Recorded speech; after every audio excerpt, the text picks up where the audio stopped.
régional l'ENAM en France, imminent consultant et représentant l'Organisation maritime internationale. Chers collègues, assalamu alaikum. Nous y voilà aujourd'hui pour l'atelier sur le code ISPS pour le personnel portuaire chargé des tâches liées à la sûreté. À l'accoutumée, avant toute forme de formation d'atelier, nous demandons tout d'abord le fatha de la part d'un des représentants de l'autorité, avant de passer la parole au représentant du directeur général de l'ANAM pour faire le discours d'ouverture.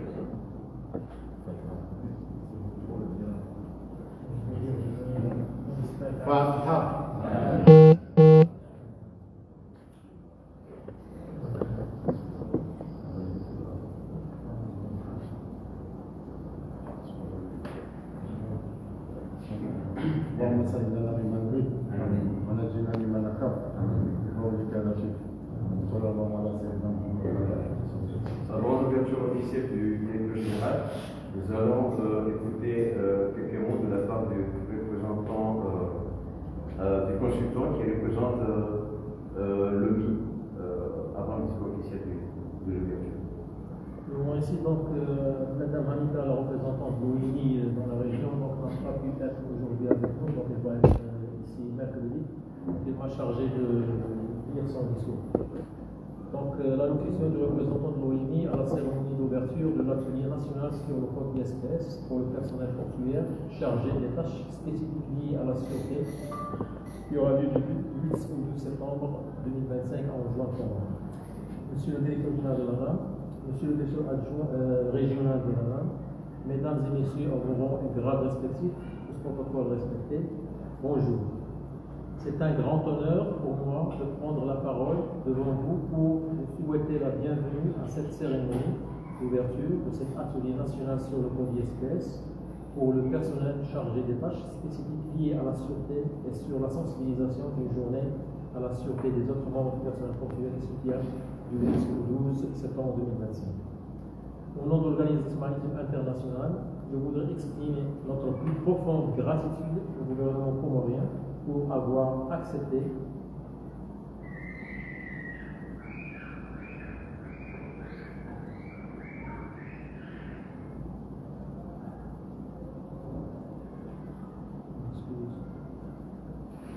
Donc, au nom de l'Organisation maritime internationale, je voudrais exprimer notre plus profonde gratitude au gouvernement comorien pour avoir accepté d'accueillir cette initiative essentielle de renforcement des capacités.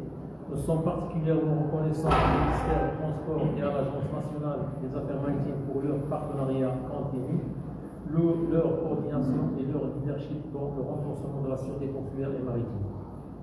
Cet atelier est dispensé dans le cadre du programme Sûreté portuaire et sécurité de la navigation pour l'Afrique orientale, australe et l'océan Indien, financé par l'Union européenne.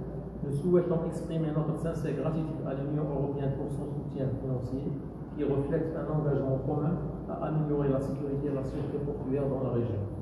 L'Organisme maritime international est fier de mettre en œuvre cette initiative en coopération avec nos partenaires stratégiques, notamment la Commission de l'océan Indien, Interpol et l'Office des Nations Unies contre la drogue et le crime. Je souhaite adresser aussi mes plus vifs remerciements à nos chers participants pour leur présence. Malgré leurs multiples charges et responsabilités, ils ont accepté de prendre part à cet atelier de 5 jours.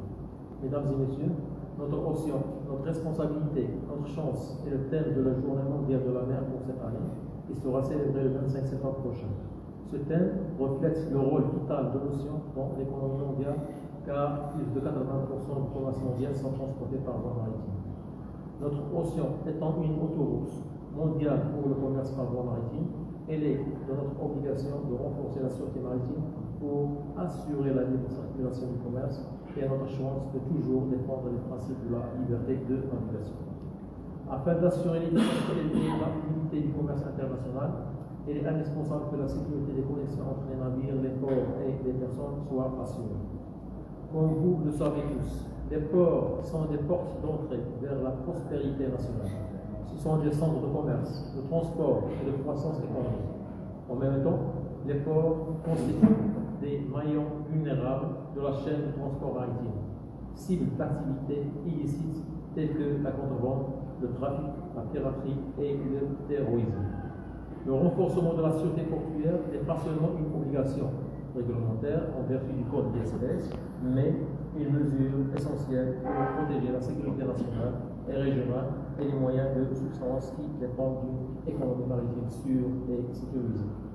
La formation qui a lieu cette semaine n'est donc pas seulement un exercice de renforcement des capacités, c'est un investissement stratégique dans l'économie maritime de l'Union des Comores, en veillant à ce que le personnel portuaire soit bien formé et pleinement conscient de ses responsabilités, qu'il soit chargé de tâches spécifiques liées à la sûreté ou engagé dans des opérations portuaires en général. Nous renforçons collectivement la première ligne de défense contre les menaces maritimes. Le code ISPS constitue la base d'un régime de sûreté complet et obligatoire pour le secteur du transport maritime international. Toutefois, son efficacité dépend entièrement de la manière dont il est compris et mis en œuvre au niveau opérationnel. C'est pourquoi l'atelier de cette semaine est si important. Grâce à ce programme, les participants seront dotés des connaissances et des outils nécessaires pour évaluer les risques, répondre aux incidents, suivre les procédures opérationnelles standards et maintenir une conscience situationnelle élevée, améliorant ainsi à la fois la sécurité et l'efficacité des opérations portuaires. Dans le cadre de ce projet financé par l'Union européenne, nous avons travaillé avec l'administration maritime de l'Union de Comores pour renforcer le cadre juridique lié aux instruments de l'OIM relatifs à la sûreté maritime. Et nous continuerons d'offrir notre soutien à la mise en œuvre efficace des prescriptions du code d'espèces en matière de sûreté maritime et portuaire. L'OIM reste déterminé à maintenir l'excellente relation dont nous avons bénéficié jusqu'à présent afin de garantir que les résultats et les issues nécessaires sont atteints et que tous les accès sont maintenus. Chers participants, je vous encourage à vous impliquer pleinement dans l'atelier de cette semaine et à profiter du temps que nous avons ensemble. Je vous encourage à être interactif, à poser des questions, à partager avec nous vos connaissances et vos expériences. Nous nous réjouissons déjà de vos interactions et de votre engagement. Que l'on vous confie des tâches spécifiques liées à la sûreté pour vous jouer un rôle plus général dans les opérations portuaires, votre travail est essentiel à la sûreté et à la sécurité de vos installations, de vos collègues et de votre pays. Je voudrais conclure en exprimant le vœu que cet atelier soit fructueux pour toutes les parties concernées et que nos relations de travail pour renforcer la sécurité maritime de l'Union du Comores. Je vous remercie de votre aimable attention. À présent, le discours du directeur général de l'ANAM pour le juridique.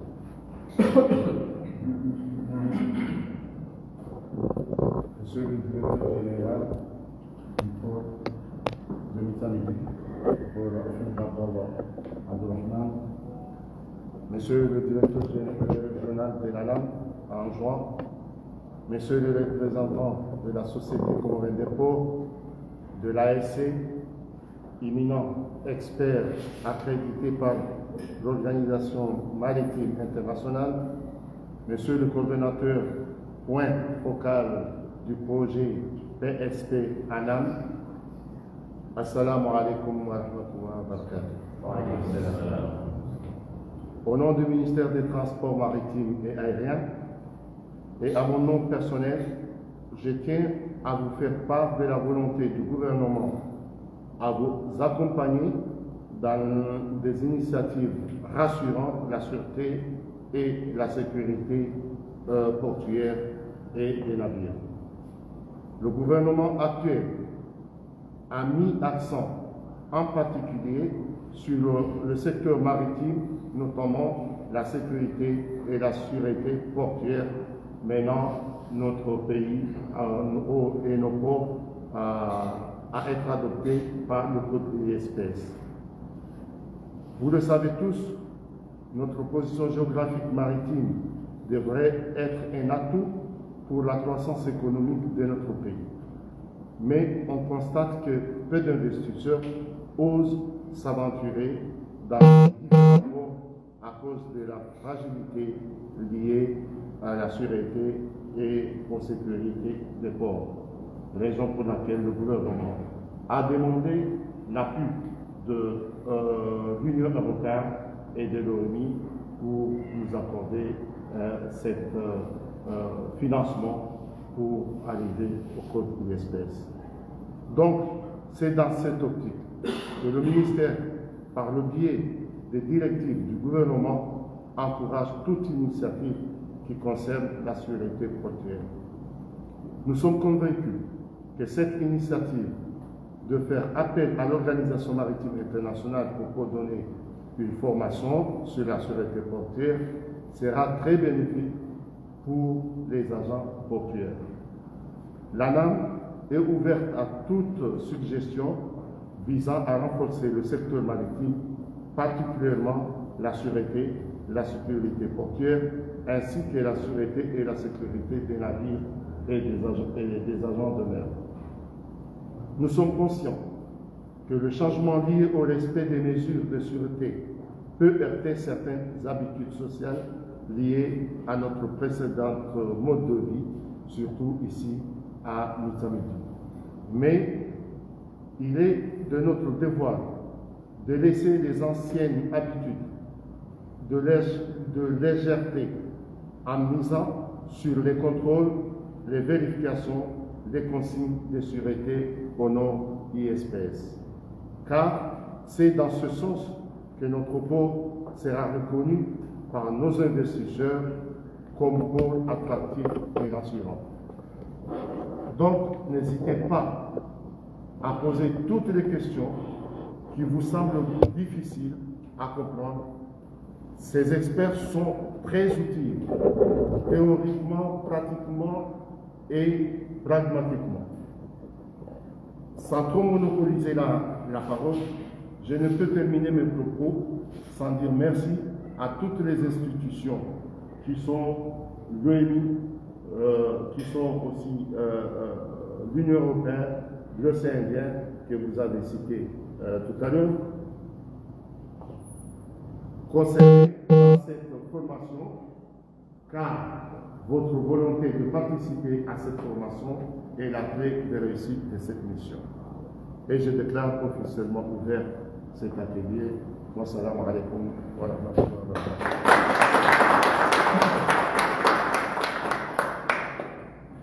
À présent, on prend une